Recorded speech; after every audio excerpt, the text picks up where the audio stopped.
Toronto for a week with my girlfriend as a little vacation. We visited the CN Tower, Ripley's Aquarium, and the ROM. It was late at night when we had a fight. It was something stupid, so I'll just skip over that. But I ended up taking the subway to Sherburne Station just because we stayed along Yonge, and I didn't want to go too far from there. I knew the TTC closed a bit after 1, and it was already 12 a.m., so I ended up walking around at night for almost an hour. I got back to Sherburne Station, paid my fare, and walked down to the subway platform. Next train in 4 minutes. Great. I saw an old lady sitting on the bench at the far end of the platform. She saw me and started walking towards me. I knew she wanted to ask me something, and she looked so frail and weak, so I decided to speed walk to her. When I got to her, she asked me how to get to York University. I told her that I didn't know, I was just visiting, and so we exchanged words and we talked. She told me how I looked so strong and healthy and asked me for my name. Hector, I replied. She simply smiled and told me that there was an incident that happened in Sherburne Station. I looked at her as she gazed down at the train tracks. Do you know what happened? I asked her. She nodded her head in disappointment. I assumed she didn't want to tell me, so I changed the subject and asked her why she needed to go to York University.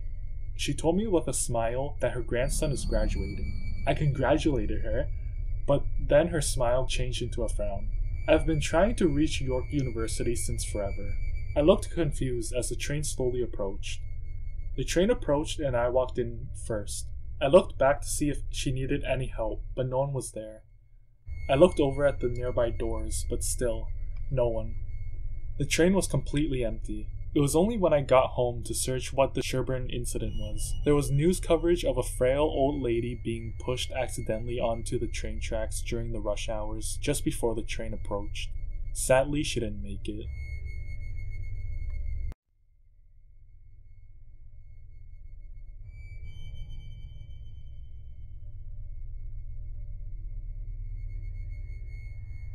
I lived in a crappy apartment a few years ago.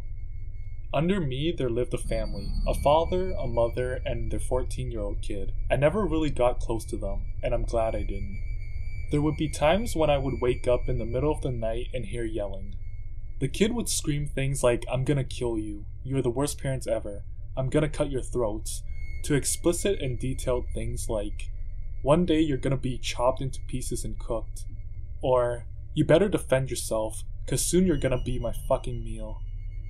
I was honestly scared for their lives. I mean, even though the kid was around 14, his intentions were violent and not something you would hear so explicitly. It wasn't soon until there was a murder. One of the neighbors called the police after blood started dripping into their living room from the ceiling. The two parents had been placed in the refrigerator.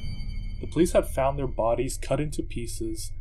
They found a bloody hammer and the butcher's knife that was used to cut them up. Days later, I moved out of there.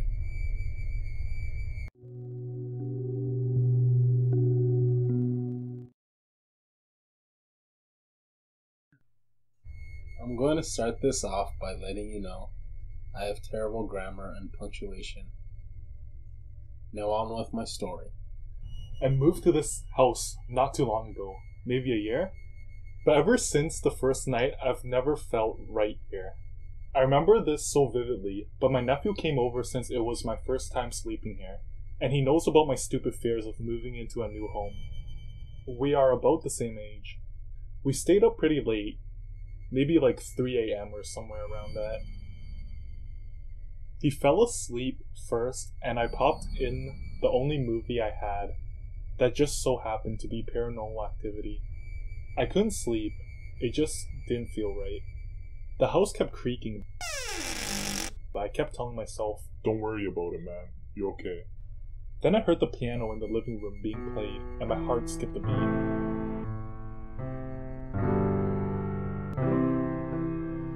It stopped, and I waited a couple hours to go to sleep.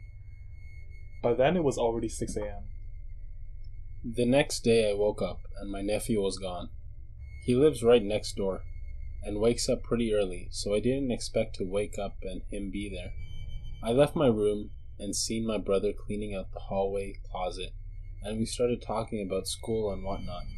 He finished cleaning and started messing around with the piano and taught me a couple things. Then he asked me to play what I was playing the night before. When I told him it wasn't me, we went back and forth blaming each other, then finally came to the conclusion that neither of us did it. We haven't touched the piano since. A month or two passed, and we finally got the house looking like a house, if that makes sense. I would always wake up at weird times of the night, usually around 3 or 4 a.m. This night in particular, I woke up at 3:45 and went to the kitchen. I was grabbing something to drink, then I saw something out of my peripheral vision go downstairs. I went and actually looked. There was nothing. It wasn't too strange, but it still gave me chills.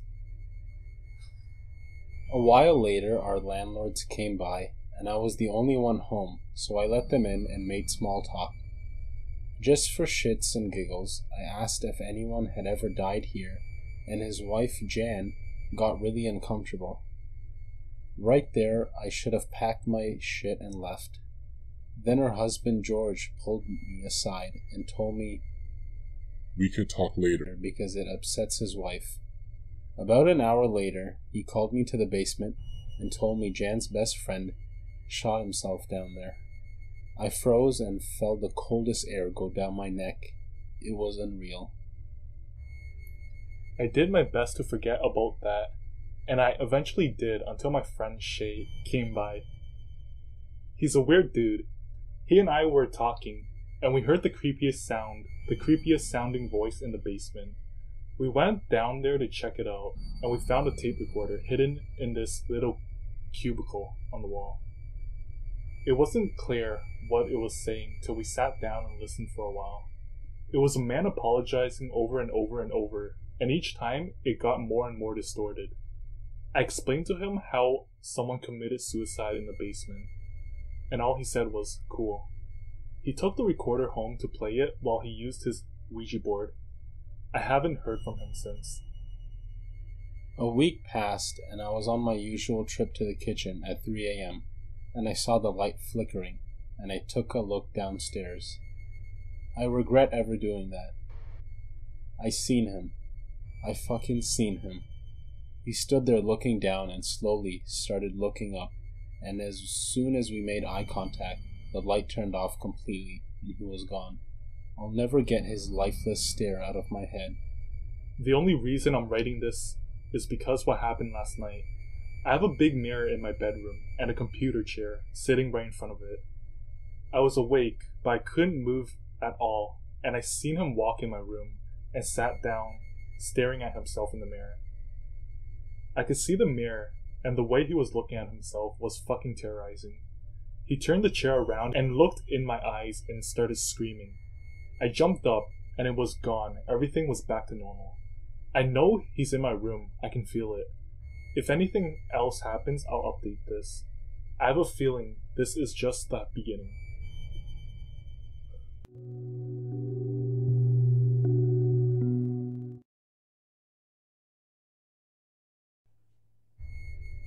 This happened in 2006 on Valentine's Day. It was a sunny morning, and I had bought gifts and presents for my girlfriend. We had planned to go hiking that day, and I would surprise her with gifts when we got up there. It was in broad daylight when we got up there. I planned this for quite some time, and I was so excited to finally be able to hand over the gifts I bought for her. Just as I reached into my bag, we heard some noises coming from the bush. We both glanced back and saw someone tall in the shadows. He slowly approached us, and I got a clear view of him. He wore a red beanie, checkered shirt, dark navy jeans, and holding a pistol. He kept inching towards us, and yelled out in an aggressive manner, "Give me all your fucking shit." We both started emptying our pockets and placing them on the ground. As I slowly knelt down, placing my belongings on the ground, my girlfriend whispered in my ear, "Take that rock behind you and smash it against his fucking head while I spray this motherfucker with my pepper spray." He noticed my girlfriend was saying something, and he walked closer to her and pushed her away from me. In a quick flash, Before my brain even comprehended what happened, my girlfriend accidentally tripped when he pushed her and fell down the cliff. My heart sank and I grabbed the rock behind me. The mugger was paralyzed and I took the advantage and smashed it against his head. He collapsed on the ground and I quickly looked down at the bottom of the cliff. To my horror, my girlfriend lay there in a pool of blood with her body motionless. My heart broke and I ran down as fast as I could, crying all the way down. Luckily, there were hikers not far away, and one of them was alerted by the sound. He ran towards me with his group of friends. They quickly took us to the nearest hospital, which was still a couple miles away, but it was definitely faster than if I was the only one carrying her. It was a few hours until the doctors told me that she had fallen into a deep coma. I was both happy and depressed. Was this a good thing or a bad thing? She survived, yet she was far from living. The police soon got involved and I informed them of everything that happened and gave them a good description of the suspect. Days after, he was caught, but my girlfriend was still gone.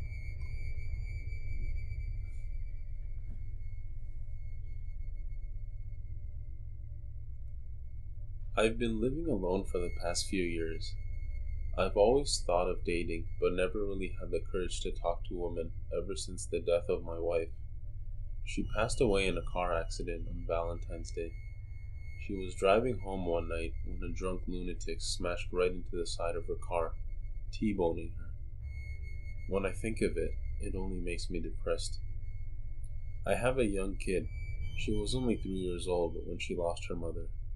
I care for her, but there is only so much that I can do. Switching between jobs and finding time to take care of her. I really don't know how long I can do this for. The only thing keeping me sane from all of this is the sound of my wife singing to my child at night. I would wake up in the middle of the night only to hear the familiar sounds of my wife singing next door. Whenever I barge into the room, there would be no one there, and my girl would be sleeping just fine. Yet the audible sound of my wife was clear as daylight. It was Valentine's Day when I became so fed up with my marriage and decided to get some drinks at a bar not far from my home. I left my daughter all alone in the house because I thought I would be home just before my wife would get back. I drank a few shots. Before I noticed, my wife had texted me that she was heading home. I quickly got out of the bar with a bottle of Jack Daniels in my hand. I quickly got in my truck and sped home. I only had to go straight a few blocks and turn left. Suddenly, a car came out of nowhere and I ended up ramming it right on the driver's side.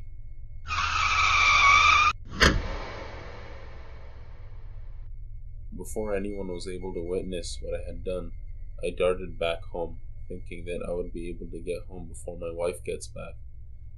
I sat there on the couch, waiting until sunrise. No one came, except the police. Before I knew it, they handcuffed me and my daughter was placed in child services. It was only after I was sober that the police had told me that I killed my own wife instantly.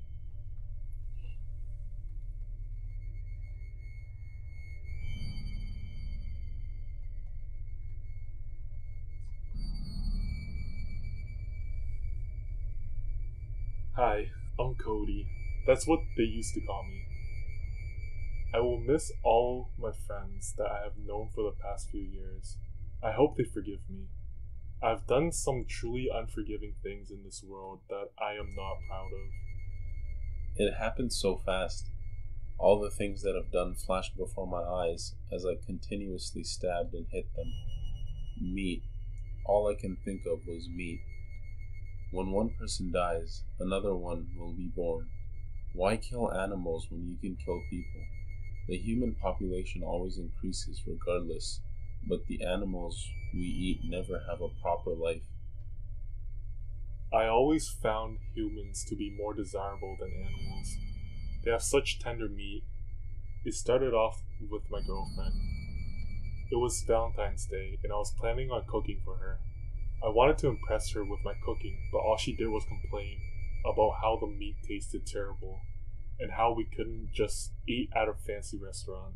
That's when I snapped. I was never angry at her, but I do not know what came over me. The sudden urge and feeling that took over me, as if I turned into a new person. After she kept complaining on how terrible my cooking was and how raw the meat tasted, I began yelling at her and saying vulgar things. She continued yelling back at me while stuffing her mouth with my disgusting food. At this point, I turned towards her and told her to shut her mouth, or else. She still continued yelling back at me, and at this moment I could not take it anymore, so I slapped her and instantly knocked her out. The food from her mouth went flying towards the wall. She fell face flat on the kitchen floor. I tied her hands to the chair she was sitting on, and then I chopped one of her legs off. She didn't wake up until a few hours later, when I had finished preparing her final meal. She woke up in agonizing pain and began yelling all over again. I took some of the food and shoved it in her mouth. I asked her if this time the food tasted any better, with a grimacing smile. She kept spitting it out, which made me even more angry. I then started eating in front of her. She kept crying and wailing in pain. I wanted to end her pathetic excuse for a life, and so I ended it right then and there.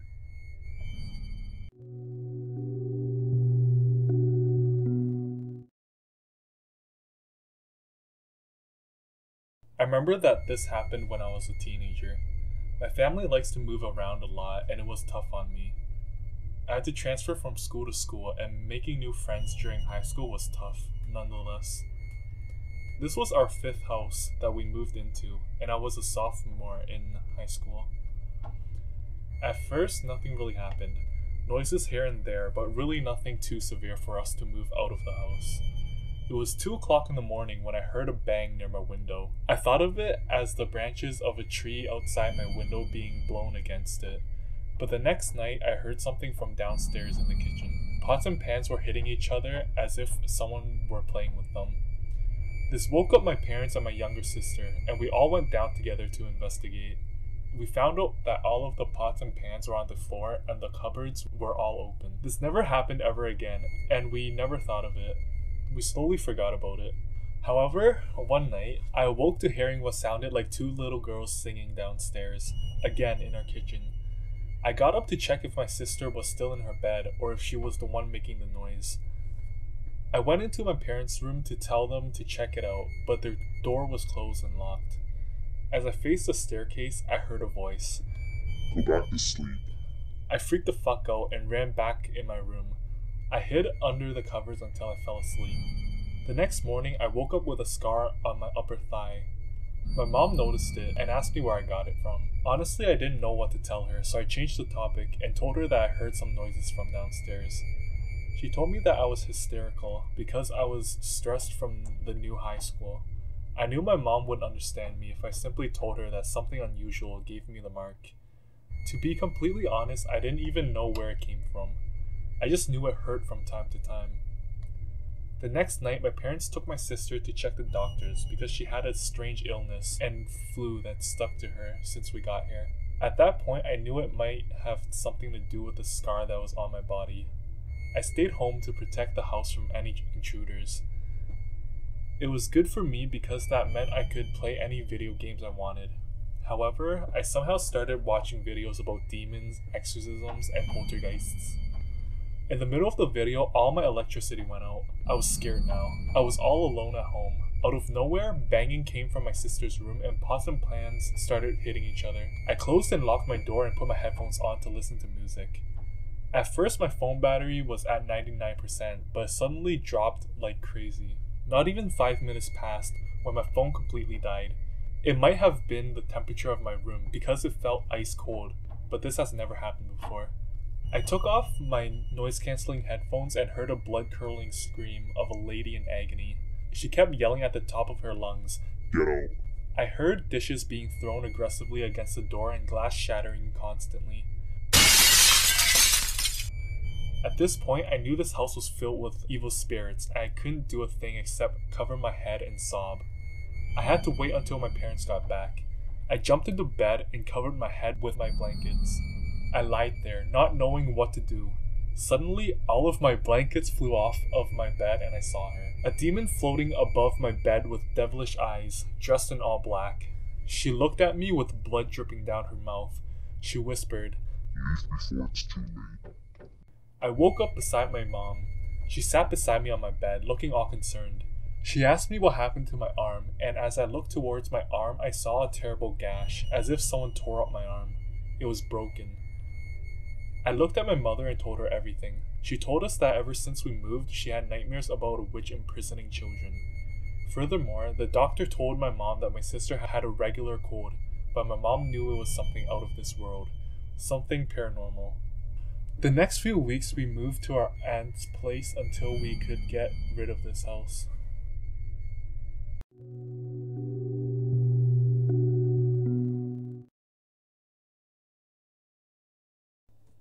So about 1 year ago, around July 21st, 2014, I went to this camp called Camp Periwinkle, which was a sleepaway camp.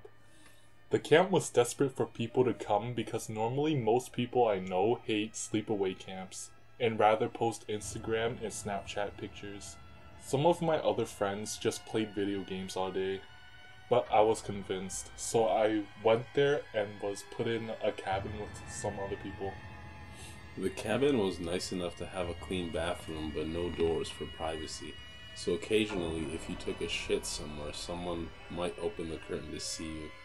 The showers were dirty, there was a closet with a door, the only way to hide from anyone. There were also cabin beds too, so there wasn't much. So one day there was this thing being blown up and set up which looked like a UFO. I thought it was an obstacle course, but it wasn't. One day, one of the kids came out of their cabins with the counselors and decided to check out the UFO. It was really hard to navigate just by watching them. Soon after, they ran back to the camp with a bag full of candy. Behind them, there were people dressed up as aliens, covered in leaves and branches, chasing after them. They started screaming at the top of their lungs. Unfortunately, one of the kids who were being chased got caught by one of the aliens. The cabin was cursed with screaming until 12 a.m. We didn't know what to do, and then out of nowhere, someone in our cabin suggested that we go check it out. We planned the challenge at lunch. We were not allowed to tell anyone because the UFO was prohibited. Counselors were ordered to monitor us.